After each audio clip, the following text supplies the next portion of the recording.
at the end of that, we should tell people that being a part of the Carter's Country family doesn't make your hands shrink or anything, just so they, You could try. It's an isolated incident. Yeah, Isolated. yeah, that was an isolated incident. Probably, something in the delivery room. Who knows? Yeah. Yeah, genetics can be cruel and tricky. Happy moods, happy faces. More espresso, less depresso. Hello, I'm Larry, and this is Carter's Country. Justin Carter's with me here today, and we're going to talk about a new product from Springfield, the Prodigy. It's a 1911 9mm, not just another 1911 9mm. We'll get into that here shortly.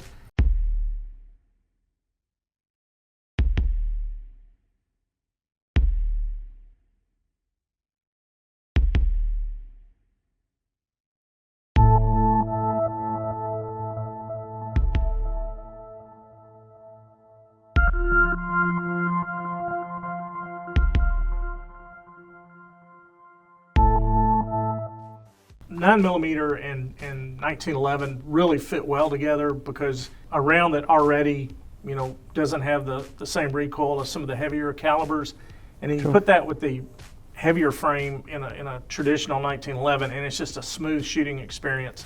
And I think that has a lot to do with why the popularity of 9mm in a 1911 format has been growing quite a bit. Springfield, with this one, the Prodigy, has taken that formula of lighter recoil in a classic frame and really ramped it up a little bit. The Prodigy is not a light gun by any stretch of the imagination. It's really heavy, but I think it's an interesting departure from the trend of carry guns. Let's see how light we can make them. Let's do all that. Yeah. Springfield, kind of like they did with the SA-35, are saying, no, let's go the other direction. Let's give you a handful of pistol. It's going to be so much fun to shoot and smooth and a great shooting experience. The information on it's a little bit limited. We're going to tell you what we know from handling the pistol, looking through the owner's manual and things like that.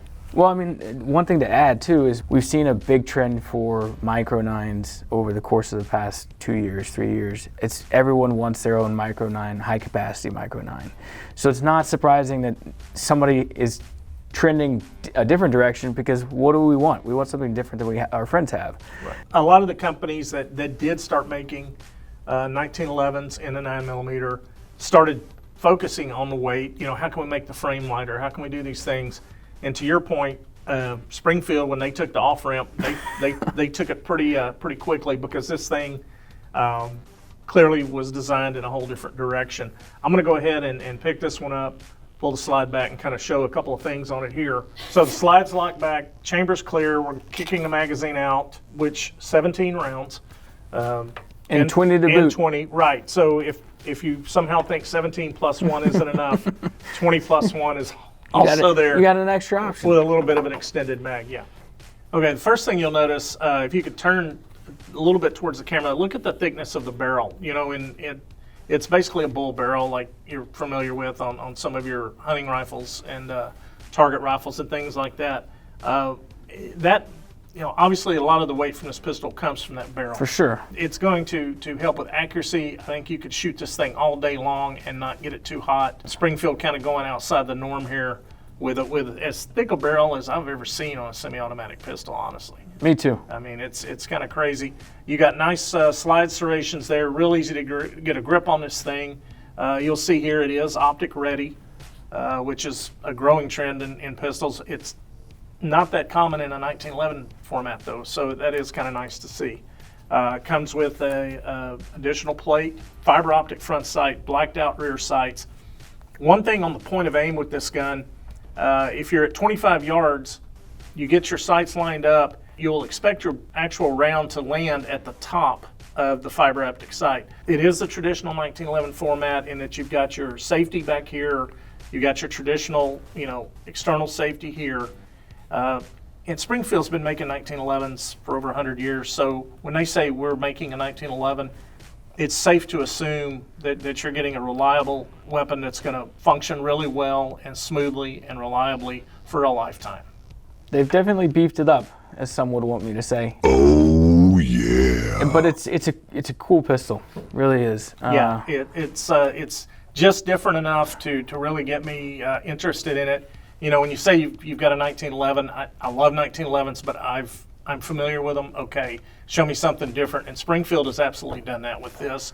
Not only with the capacity, you know, a 17 round or 20 round 1911, they're out there, but they're really not that common. The marriage of the weight of this gun, the 1911 frame, and a really sweet shooting 9mm caliber just makes this, to me, a thing that you can just shoot all day, you know. Well, and that's going to be hopefully we get a chance to shoot it at some point, because Right. that's going to be really where it says a lot for what it is it's got to be a smooth shooting gun, and it's got to be a fun gun that you could spend a day at the range and not be exhausted by the end of the day. Yeah, I think it absolutely will be. And, you know, for those that want a gun that they can carry, we've talked about it before. With the right belt and the right holster, it can do a lot to kind of negate some of that weight.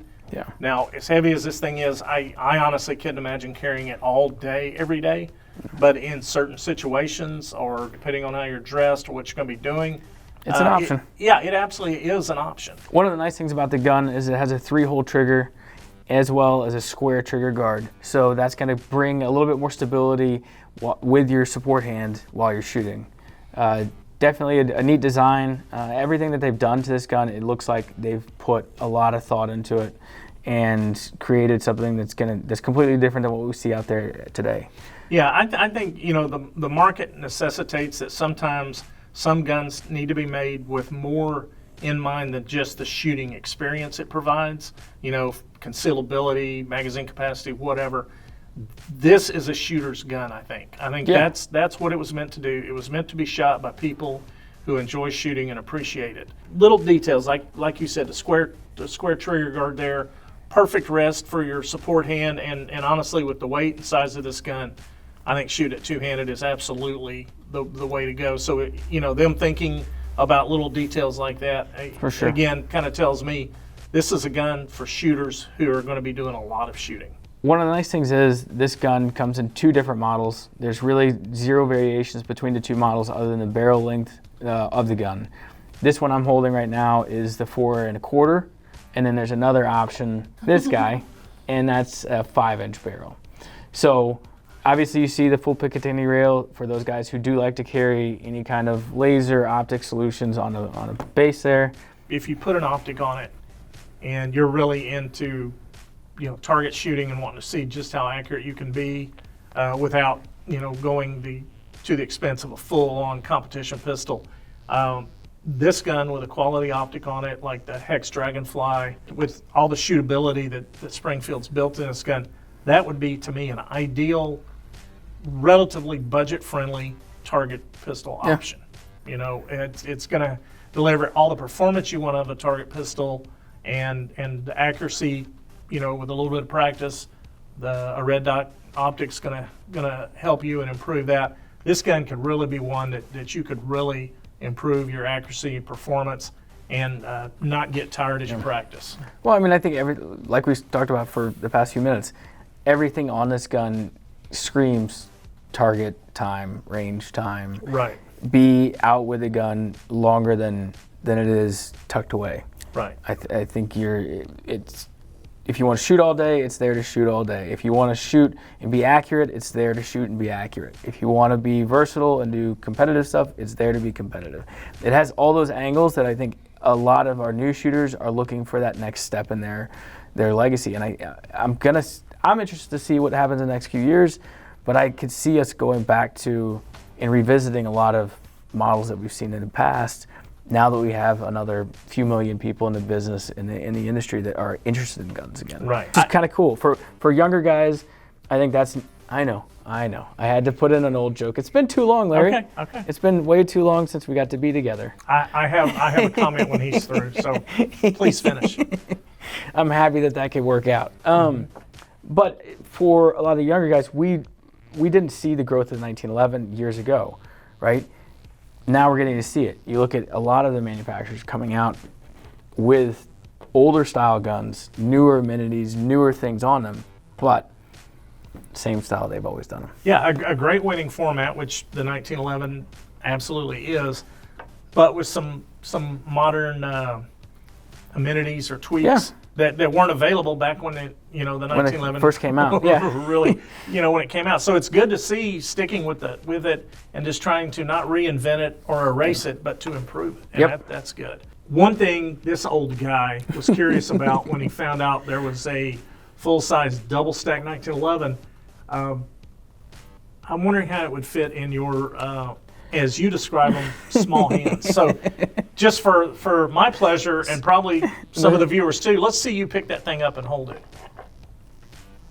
That's heavy. That's a heavy gun. I mean, this is the first time I've been able, they haven't let me pick up this gun at all for just this one comedic relief issue. It's funny when he wraps his hand around it, the tips of his fingers just go around the corner. It doesn't fit. They don't fit. Being young isn't necessarily an advantage in everything. It isn't. But I respect the elders. Really? That's news to me. On a non-joking side of my small hands, one of the difficulties with a bigger gun for me is basically the recoil on the gun. When you're shooting a lot, recoil based, it will always play a huge effect. Right.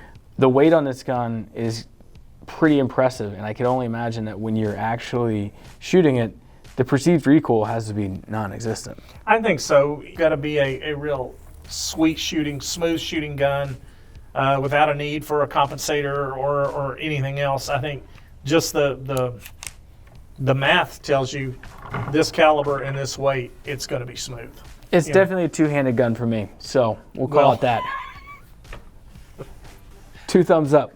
Is there a gun that isn't a two-handed gun for you? No, all the Micro 9s. That's why I was so fascinated with Micro 9s. They're all, I can function those by themselves. Made you felt like normal size? One-handed. It's good. Okay, we got to get away from this one. Little people problems. It's getting difficult. I hope you've enjoyed the video we've made here and the information we've offered. Again, this is a gun that's brand new to us. It's not even formally released, I think, until September 1st. Yeah. We've told you what we know about it so far. Yeah. After it's been out a while and a lot of different of your professional shooters shoot it and things like that, we will all obviously know a lot more. But we've told you what we know and what we think it's safe to assume with it. And this video is being released the day this hits the store. We're going to have it in very limited quantities. Like I said, we were lucky to just get our hands on these when we did. We will be getting more as we can, but if you're watching this video the day we release it, understand that if you're thinking, yeah, I want to get one of those, we really do have limited quantities. That's not hype or a sales trick. It's just the truth. Yeah. Swing by one of the stores and check them out. I did want to give a shout out to Springfield for getting us access to these early. Yeah. Thank you very much for watching. Please click the like option down below the video. Feel free to comment. Subscribe to our channel. We release new videos every Friday. Although this one I think is going to be released on a Thursday because it's meant to coincide with the pistol release. And remember, if you've ever shot, or hunted with us, you're already a part of the Carter's Country family. Till next time, adios. We should tell them that being a part of the Carter's Country family doesn't mean their hands are going to shrink. I think we need to get that in public service.